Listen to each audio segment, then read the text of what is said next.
अस्सलाम वालेकुम दोस्तों। शुरू करते हैं हमारा आज का केमिस्ट्री का टॉपिक हाइड्रोजन स्पेक्ट्रम के बारे में। हाइड्रोजन स्पेक्ट्रम हमारे पास जो है उसके पढ़ने से पहले हम लोग देखेंगे स्पेक्ट्रम क्या होती हैं या स्पेक्ट्रल लाइंस क्या होती हैं। इलेक्ट्रोमैग्नेटिक रेडिएशंस को सनलाइट के इलेक्ट्रोमैग्नेटिक रेडिएशंस जब एक प्रिज्म से पास होती हैं तो वो कलर्स में तकसीम हो जाती हैं, डिफरेंट कलर्स में। तो वो कलर्स क्या कहलाती हैं? बैंड ऑफ कलर्स जो लाइट की हमें हासिल होती है उन्हें हम लोग स्पेक्ट्रम या स्पेक्ट्रल लाइंस बोलते हैं। ठीक, तो हमारे पास अब हाइड्रोजन स्पेक्ट्रम का टॉपिक स्टार्ट करते हैं डिटेल में। हमारे पास ये एक गैस डिस्चार्ज ट्यूब है, इसमें हाइड्रोजन गैस फिल है, हाइड्रोजन गैस भरा हुआ है। इसमें एक हमारे पास इलेक्ट्रोड, नेगेटिव इलेक्ट्रोड है जिसे कैथोड बोलते हैं, वो बैटरी के नेगेटिव एंड के साथ अटैच है, कनेक्ट है। और ये जो पॉजिटिव एनोड है ये बैटरी के हमारे पास पॉजिटिव एंड के साथ कनेक्ट है। अच्छा, ये गैस डिस्चार्ज ट्यूब के प्रेशर को कम और ज्यादा करने के लिए हमारे पास ये वैक्यूम पंप है, वैक्यूम पंप। ठीक, तो अब जब हम लोग यहाँ पे वोल्टेज अप्लाई करते हैं, करंट शुरू करते हैं 5000 टू 10,000 टू 10,000 वोल्ट करंट जब हम पास करते हैं, इलेक्ट्रिक करंट के अप्लाई करने से क्या होता है, ये जो हाइड्रोजन गैस डिस्चार्ज ट्यूब के अंदर है, ये हाइड्रोजन हमारे पास मॉलिक्यूलर फॉर्म से चेंज हो जाता है एटॉमिक फॉर्म में। मॉलिक्यूलर फॉर्म से चेंज हो जाता है एटॉमिक फॉर्म में, और यहाँ पे हमें ब्लूइश लाइट नजर आती है। ब्लूइश लाइट हमें नजर आती है, ब्लूइश लाइट हमें नजर आती है।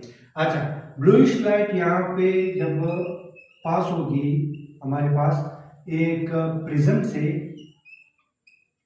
प्रिज्म से पास होगी, या हम लोग यहाँ पे एक मशीन रखेंगे, हमारे पास एक इंस्ट्रूमेंट रखेंगे जिसको हम लोग स्पेक्ट्रोमीटर बोलते हैं। ये मशीन हमारे पास, ये प्रिज्म है हमारे पास, प्रिज्म, और ये हमारे पास है स्पेक्ट्रोमीटर।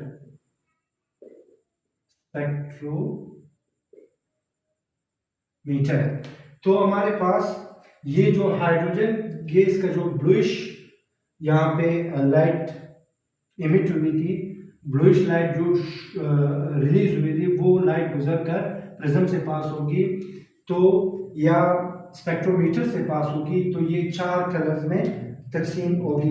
4 कलर हमें दिखाई देंगे जिनको हम लोग हाइड्रोजन स्पेक्ट्रम बोलेंगे। 4 कौन से कलर होंगे? एक हमारे पास होगा पहला वाला वॉयलेट कलर, पहला जाहिर होगा। ठीक है, उसके बाद ब्लू कलर जाहिर होगा, ब्लू कलर को भी मैं ब्लू कलर से मार्कर से जाहिर करता हूँ, ब्लू लाइट।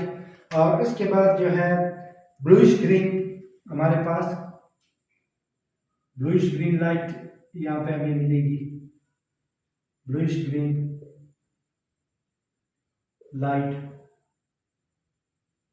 Bluish green. और आखिर में रेड कलर, रेड लाइट। तो ये 4 कलर्स के लाइंस हमें मिलेंगी जिनको हम लोग बोलते हैं हाइड्रोजन स्पेक्ट्रम।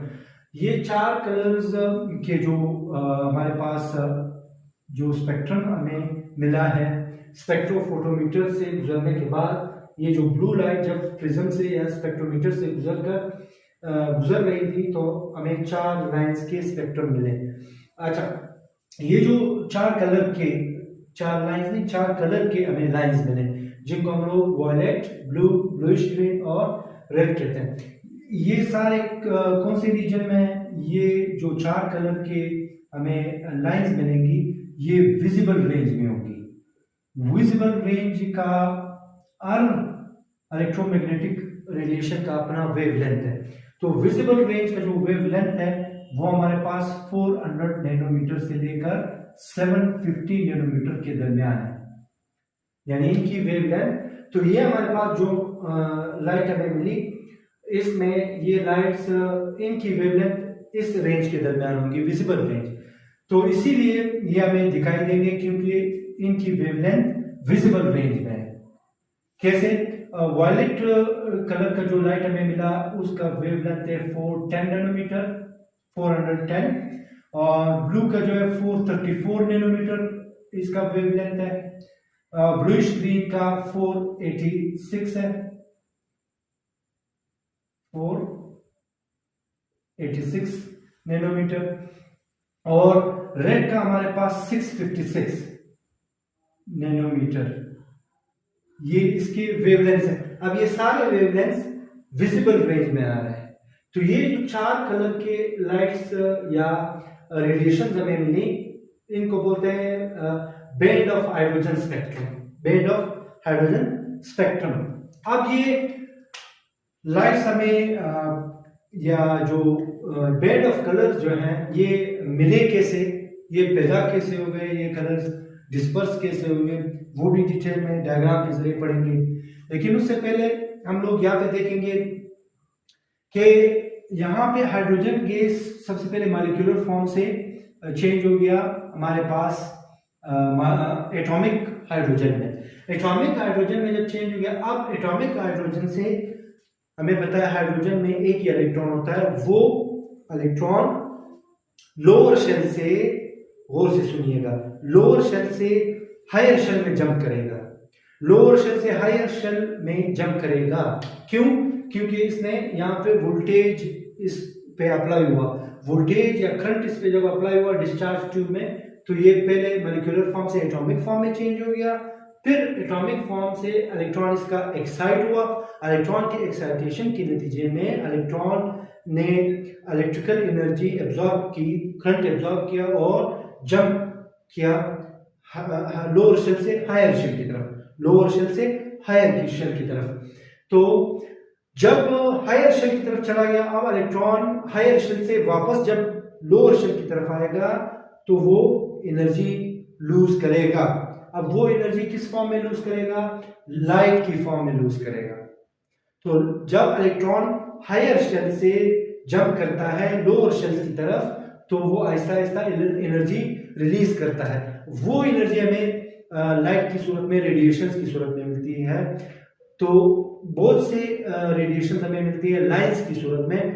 तो 5 साइंटिस्ट थे, उन्होंने उन लाइंस को अपना अपना नाम दिया, वो चार्ट के जरिए पढ़ेंगे।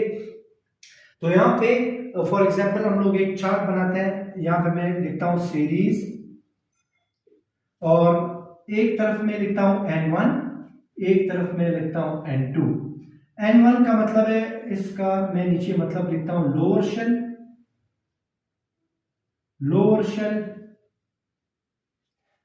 लोअर शेल कौन सा होगा? जिसमें ऊपर शेल से इलेक्ट्रॉन जंप करेगा। दोबारा बता रहा हूं, ऊपर शेल से इलेक्ट्रॉन जंप करेगा लोअर शेल में, वो हमारे पास N1 होगा। N2 हमारे पास क्या होगा? N2 होगा हमारे पास हायर शेल। हायर शेल कौन सा है? जिस शेल से इलेक्ट्रॉन जंप करेगा, जिस शेल से इलेक्ट्रॉन जंप करेगा वो N2 होगा, उसको हम लोग N2 से जाहिर करते हैं। अब ये N1 जो शेल है, लोअर शेल, ये हर सीरीज में फिक्स्ड होगा, मालूम होगा। लेकिन N2 जो है वो मालूम नहीं होगा, वो कोई भी हो सकता है। कैसे? अब यहां पे समझें। सबसे पहला साइंटिस्ट जो था, उसकी सीरीज को हम लोग बोलते हैं लेमन सीरीज। उसके बाद दूसरे नंबर पे जो साइंटिस्ट था उसको बोलते हैं बामर सीरीज। उसके बाद तीसरे नंबर पे उसको बोलते हैं पास्टन सीरीज। उसके बाद चौथे नंबर पर था ब्रैकेट सीरीज, और आखिर में जो था उसको बोलते हैं फंड सीरीज। अच्छा, ये सारे साइंटिस्ट के नाम पे इन्होंने अपने साइंटिस्ट के नामों की बुनियाद पे ये सीरीज हम लोग पढ़ेंगे।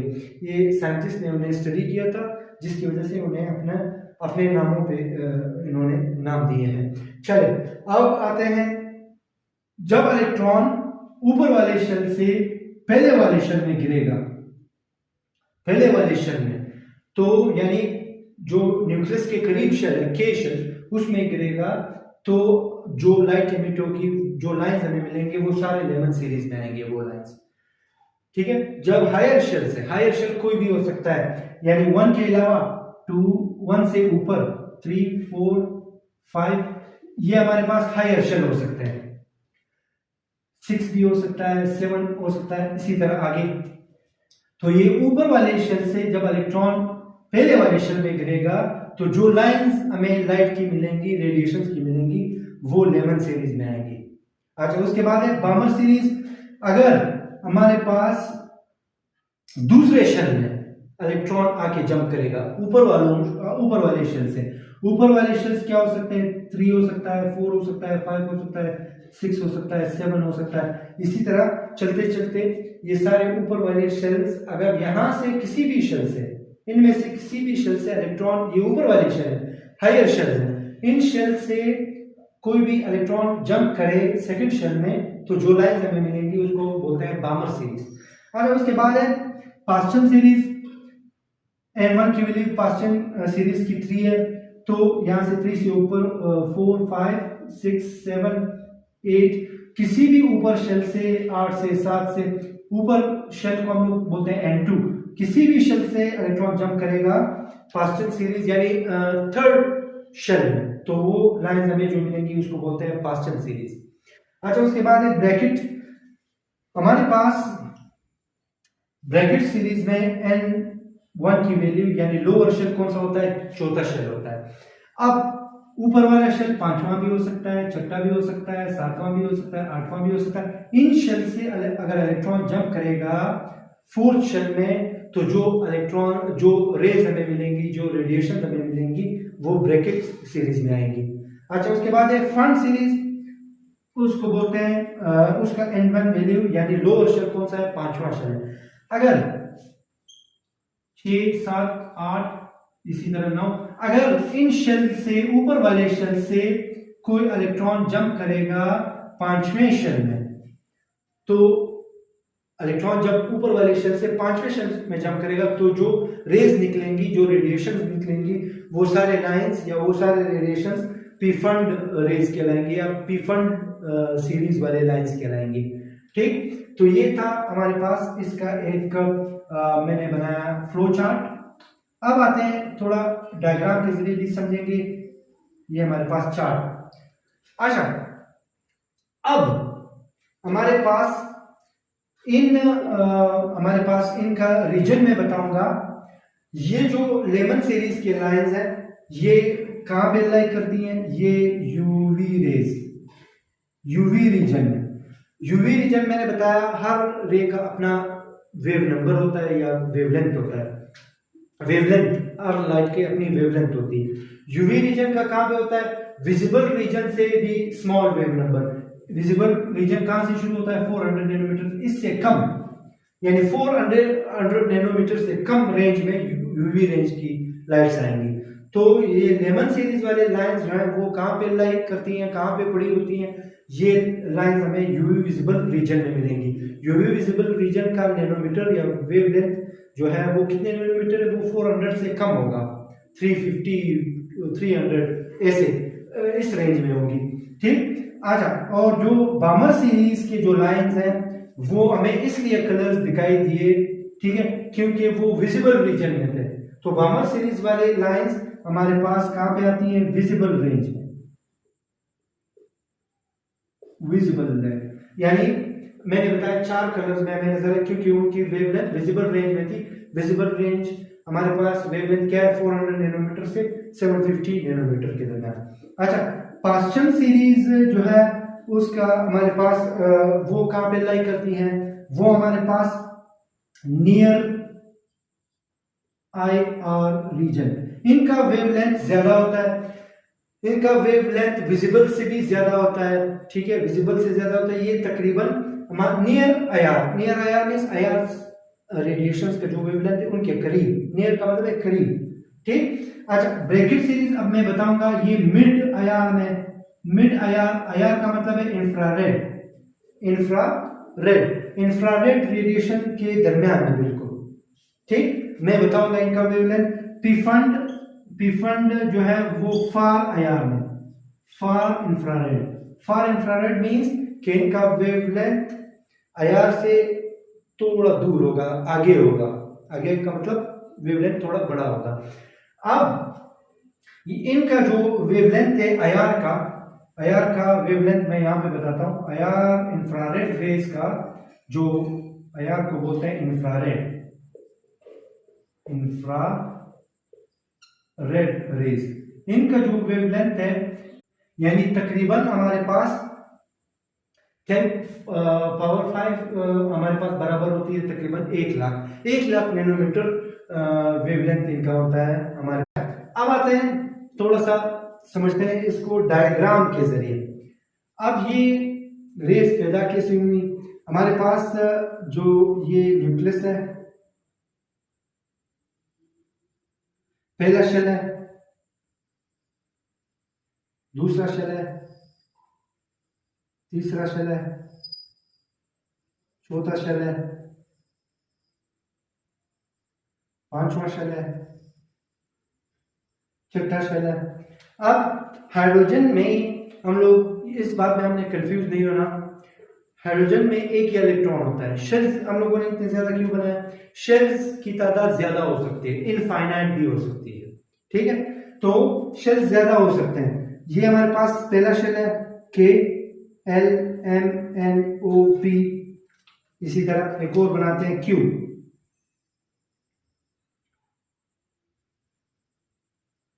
ठीक है, तो ये हमारे पास है K L M N O P Q, ठीक। अच्छा, अब आते हैं बामर, सबसे पहले लेमन सीरीज की लाइंस बनाते हैं।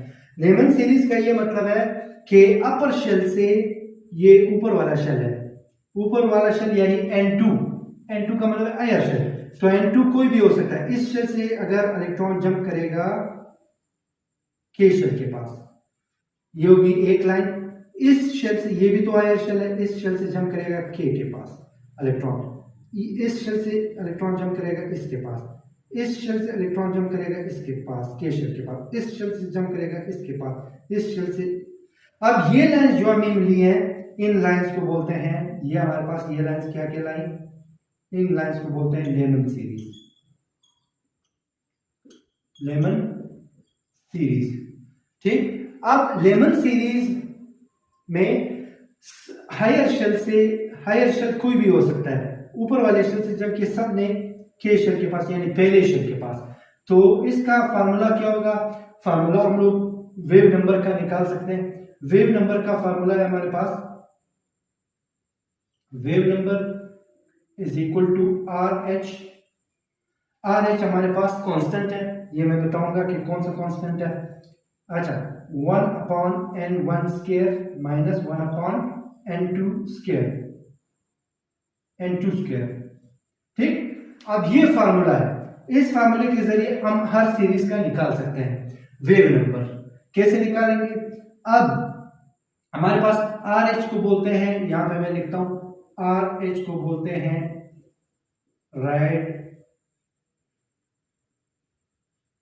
राइडबर्ग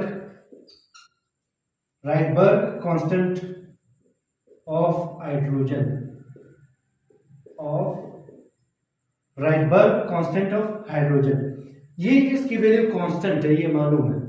अब आते हैं इस फार्मूले के मुताबिक लेमन सीरीज का निकालते हैं वेव नंबर, तो वो कैसे निकालेंगे? Wave number is equal to R H तो फिक्स्ड है, वो नीचे आएगा। N1 क्या है हमारे पास? के शेल है, पहला शेल है, हम लोगों ने N1 क्या निकाला था? 1, तो यहाँ पे लिखेंगे 1/1 स्क्वायर माइनस N2 हमें मालूम नहीं है, N2 ये शेल भी हो सकता है, ये भी हो सकता है, ये भी हो सकता है। N2 का मतलब है अपर शेल, हायर शेल कोई भी हो सकता है, तो हम लोग इसका डायरेक्ट लिखेंगे N2 स्क्वायर। तो इस फार्मूले के जरिए हम लोग जो लेमन सीरीज के लाइंस हैं उनके वेव नंबर मालूम कर सकते हैं। अच्छा, अब आते हैं सेकंड पे, हमारे पास लाइंस अभी ड्रॉ करते हैं सेकंड सीरीज का। हमारे पास बामर सीरीज हमारे पास इलेक्ट्रॉन जंप करेगा सेकंड शेल में, तो कैसे? अब हमारे पास ये एल शेल जो है वो हमारे पास N2 है, तो इलेक्ट्रॉन अपर शेल से जंप करेगा एल शेल में, यहाँ से भी जंप कर सकता है, यहाँ से भी जंप कर सकता है, यहाँ से भी जंप कर सकता है, यहाँ से भी जंप कर सकता है, यहाँ से भी जंप कर सकता है। अब ये जो लाइंस हमें मिली ये कौन सी सीरीज है, ये हमारे पास होगी बामर सीरीज, बामर सीरीज। अच्छा, बामर सीरीज का वेव नंबर, अब बामर सीरीज का क्या मतलब है, अपर शेल से इलेक्ट्रॉन ने जंप किया, अपर शेल को बोलते हैं n2। अब ये भी हो सकता है, ये भी हो सकता है अपर शेल, ये भी हो सकता है n2, ये भी हो सकता है n2, लेकिन जो लोअर शेल है, लोअर शेल हमारे पास दूसरा शेल था, लोअर शेल को n1 बोलते हैं, n1 बामर सीरीज में हमारे पास इसकी वैल्यू क्या है 2, यानी दूसरा शेल एल शेल, दूसरा शेल एल शेल आ रहा है। तो इलेक्ट्रॉन हायर शेल से जब जंप करेगा सारे यहाँ पे आएंगे एल शेल के पास, तो जो यहाँ पे रेज हमें मिलेंगी, जो लाइंस हमें मिलेंगे, जो रेडिएशन हमें मिलेंगे, उनको बोलेंगे बामर सीरीज लाइंस। ठीक है, अब इसका वेव नंबर वही फार्मूला है हमारे पास, wave number is equal to R H, वो फिक्स्ड आएगा हमारे पास क्योंकि ये कांस्टेंट है, और 1 अपॉन n1 क्या है बामर सीरीज में 2 है, तो 2 का स्केयर लेंगे, एंड माइनस 1 अपॉन n2, तो नामालूम में कोई भी अपर शेल हो सकता है, तो इसका डायरेक्ट लिखेंगे 1 अपॉन n2 स्केयर। ये हमारे पास होगा बामर सीरीज। ठीक, अब आते हैं तीसरे सीरीज की तरफ। तीसरे सीरीज में हमारे पास इलेक्ट्रॉन जंप करेंगे तीसरे शेल में, अपर शेल से, ये ऊपर शेल है, यहां से इलेक्ट्रॉन ने जंप किया हमारे पास एम शेल के पास, एम शेल हमारे पास यहाँ पे तीसरा शेल है, ये हो गया। ठीक, यहां से जंप किया अपर शेल, फिर इससे नीचे वाला शेल, अब यहां से भी जंप कर सकता है, यहां से भी जंप कर सकता है। अब ये लाइन जो मुझे मिली इसको बोलते हैं पास्चन सीरीज। ये हमारे पास कौन से हैं, पास्चन सीरीज। ये वाले लाइन जो मुझे मिले, इसका ये मतलब है कि इलेक्ट्रॉन अपर शेल से जंप करेगा तीसरे शेल में। मैंने बताया पास्चन सीरीज में जो हमारे पास n1 है, यानी लोअर शेल है, वो कौन सा है, तीसरा है, तो ये हमारे पास तीसरा शेल है, ये यानी m शेल, k पहला है, l दूसरा, m तीसरा है। तो जब तीसरे शेल में इलेक्ट्रॉन जंप करेंगे तो जो लाइंस हमें मिलेंगे, जो रेडिएशन हमें मिलेंगे इलेक्ट्रॉन के जंप करने की सूरत में, इलेक्ट्रॉन जब यहाँ से ऊपर वाले शेल से जंप करेगा नीचे वाले तीसरे शेल में, तो लाइट रेडिएशन हमें नजर आएंगे, वो लाइंस कौन से होंगे, पास्चन सीरीज के लाइंस। इसका वेव नंबर हम लोग निकाल सकते हैं, is equal to R H, वही फार्मूला होगा 1 अपॉन n1, यानी नीचे वाला शेल कौन सा है, लोअर शेल 3 है, तो 3 का हम स्केयर लेंगे, ठीक है, माइनस 1 अपॉन n2 स्केयर, ये कोई भी हो सकता है, n2 नामालूम है। ठीक, तो ये लाइन जो हमें मिली ये पास्चन सीरीज की लाइंस थी। ठीक, अब आते हैं ब्रैकेट सीरीज। ब्रैकेट सीरीज के लाइंस कैसे हम लोग देखेंगे। ब्रैकेट सीरीज में हमारे पास ऊपर शेल से जब लाइन इलेक्ट्रॉन जंप करेगा, कौन से शेल में, हमारे पास इलेक्ट्रॉन जंप करेगा इस शेल में, ठीक है, चौथे शेल में हमारे पास इलेक्ट्रॉन जंप करेगा इस शेल में। ये कौन सा शेल है हमारे पास, एन शेल, ये हमारे पास एन शेल है, तो यहां से भी जंप कर सकता है, यहां से भी जंप कर सकता है, यहां से भी जंप कर सकता है। तो ये लाइंस जो मुझे मिली, ये लाइंस हमारे पास कौन सी लाइंस है, ये हमारे पास है ब्रैकेट सीरीज, ब्रैकेट सीरीज। इसका वेव नंबर क्या होगा, wave number is equal to, इसका 1 अपॉन n1 क्या है, n1 हमारे पास यहाँ पे n1 4 है, तो क्योंकि ये चौथा शेल में इलेक्ट्रॉन चौथे शेल में जंप कर रहा है, इलेक्ट्रॉन ऊपर शेल से चौथे शेल में जंप कर रहा है, 1 2 3 4 चौथे शेल में जंप कर रहा है, तो 4 का स्केयर लेंगे, क्योंकि n1 यहाँ पे ब्रैकेट सीरीज में n1 हमारे पास क्या है 4 है, तो माइनस n2 क्या है नामालूम है, तो कोई भी हो सकता है, तो हम इसका इस तरह लिखेंगे, ये हमारे पास इसका वेव नंबर होगा। ये हमारे पास था ब्रैकेट सीरीज। अब आखिरी सीरीज देख लेते हैं, आखिरी सीरीज है हमारे पास ब्रैकेट सीरीज। अब आखिरी सीरीज यहाँ पे मैं बताऊंगा आपको, यहाँ पे उसको बोलते हैं हमारे पास फंड सीरीज। फंड सीरीज में इलेक्ट्रॉन ऊपर वाले शेल से जंप करेंगे पांचवें शेल में। पांचवा शेल यहाँ पे क्या कौन सा है, ओ है हमारे पास। तो इलेक्ट्रॉन ऊपर वाले शेल से पांचवें शेल ओ में जंप करेंगे। ठीक, यहाँ से जंप कर सकते हैं, यहाँ से जंप कर सकते हैं। ठीक, तो ये वाले जो लाइंस मुझे मिली इनको बोलते हैं हमारे पास Pfund series, Pfund series lines, Pfund series. इसका वेव नंबर आसान है, इसका उसी फार्मूले के मुताबिक RH कांस्टेंट है हमारे पास। यहाँ पे भी मैंने RH लिखना था, RH चूंकि कांस्टेंट है, इसको बोलते हैं राइटबर्ग कांस्टेंट ऑफ हाइड्रोजन। ठीक, अब इसका वेव नंबर कैसे निकालेंगे, RH 1 इसका 5 स्क्वायर, क्योंकि इसमें लोअर शेल कौन सा है, लोअर शेल O है, पांचवा शेल है, इलेक्ट्रॉन जंप कर रहे हैं पांचवें शेल में, तो जो लाइट हमें मिलेगी वो हमारे पास N1 की वैल्यू 5 है हमारे पास। 5 का स्केल लेंगे और N2 चूंकि नामालूम है तो N2 स्केल आएगा। ये हमारे पास इसका फार्मूला होगा फंड सीरीज का। तो ये जो लाइंस हमें मिली ये सारे साइंटिस्ट के नाम पे थे। तो ये लाइंस कब मिली, अब एक चीज मैं आपको यहाँ पे चार्ट में भी मैंने बताया, ये लेमन सीरीज जो है ये यूवी रेंज में आएगा, और जो बामर सीरीज है ये वाला, ये लाइन जो है हमें इन 4 कलर्स में दिखाई देंगे, क्योंकि ये विजिबल रेंज में है। विजिबल रेंज जो हमें दिखाई दे क्योंकि इनकी वेवलेंथ 400 नैनोमीटर से 750 नैनोमीटर के दरमियान है। ठीक है, और ये वाली जो लाइन है लेमन सीरीज, ये हमें दिखाई नहीं देंगे क्योंकि इनका वेवलेंथ छोटा है, इनका वेवलेंथ विजिबल से छोटा है, 400 नैनोमीटर से कम है। और ये वाले जो बाकी लाइंस हैं, ये तीनों लाइंस जो पास्टन सीरीज है, ब्रैकेट सीरीज है, पांचवा फंड सीरीज है, इनका सीक्वेंस आपने इस तरतीब से लिखना है। ये लेमन सीरीज नंबर 1, ठीक है, बामर सीरीज नंबर 2, ये हमारे पास पास्टन सीरीज नंबर 3, ये हमारे पास ब्रैकेट सीरीज ये नंबर 4, और फंड सीरीज हमारे पास नंबर 5। तो ये हमारे पास 5 सीरीज है तरतीब वाइज सीक्वेंस के हिसाब से। ठीक है, मैंने बताया इनमें से 5 में से बामर सीरीज के लाइट्स हमें कलर्ड में नजर दिखाई दे क्योंकि इनका वेवलेंथ विजिबल रेंज में है। बाकी लेमन सीरीज का वेवलेंथ जो है वो विजिबल से कम है, और ये बाकी जो है IR रेंज में आते हैं। IR रेंज मैंने बताया इनकी वेवलेंथ तकरीबन 10। आज इनमें जो पास्टन सीरीज है वो नियर IR, यानी नियर IR का मतलब IR रेज के वेवलेंथ के बिल्कुल करीब, और ये वाले ब्रैकेट सीरीज जो है मिड IR का मतलब बिल्कुल IR रेज के वेवलेंथ के दरमियान, और फार का मतलब है IR रेज से थोड़ा आगे। ये जो आखिर वाले लाइंस हैं पी फंड वाले सीरीज के जो लाइंस हैं, ये IR से फार इंफ्रारेड, मैंने बताया फार इंफ्रारेड का मतलब है जो IR से थोड़ा आगे होंगे, यानी IR के वेवलेंथ से थोड़ा ज्यादा। तो ये था हमारे पास हाइड्रोजन स्पेक्ट्रम का कॉन्सेप्ट। लेक्चर हम लोगों ने डिटेल में डिस्कस किया, इसका प्रोडक्शन देख लिया, इसमें कलर्स, वेवलेंथ्स और सीरीज इसमें देखी। तो आज का लेक्चर इतना ही था।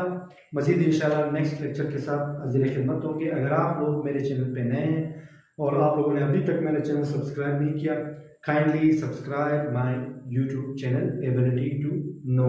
इंशाल्लाह मजीद भी लेक्चर्स अपलोड करते जाएंगे, मेडिकल लेक्चर्स, FSC लेक्चर्स। तब तक का अपना ख्याल रखिएगा और चैनल लाजमी सब्सक्राइब कर दीजिएगा। चैनल का नाम है एबिलिटी टू नो। शेयर कीजिएगा, लाइक कीजिएगा, कमेंट कीजिएगा। Thank you very much.